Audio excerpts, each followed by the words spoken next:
Posisi motor? Oh di situ kak ya? Tahan kak, situ kak. Jeru seminggu, Sudem 2 kali kemalingan. Selain kemalingan motor yang dipanaskan di jabor rumah yang dijadi ke kantor, sebelumnya kantor itu Sudem pernah dibobol maling. Masuk lompati pagar, terus nyongkel jendela, kunci rumah tercantel di pintu sehingga gampang nian tersangkong buka kantor tersebut. Menurut keterangan korban yang bernama Ferry ngatoke, kemalingan 2 ekor laptop, 2 ekor handphone sama dompet hilang dibawa maling. Kejadiannya sekitar jam 4 subuh, baru sudah begawe, korban sama kawannya tidur. Dalam itu sekitar hampir jam 5 dibobol dari jendela.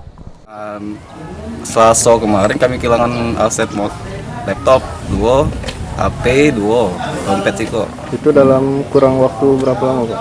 Itu tak sampai seminggu, 6 hari cuma. Berarti lah 3 kali kejadian? 2 kali, 2 hari ini.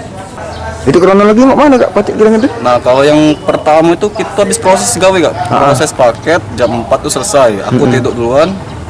Nah kawan yang sikoknya itu nyusul kan tidur karena ada lama dari itu jam 5 kurang itu udah dibobol kita dari telon. Maini korban sudah ngelapor ke kejadian ini ke Polsek Ilir Timur 1, berharap tersangkonya bisa cepat ditingkep.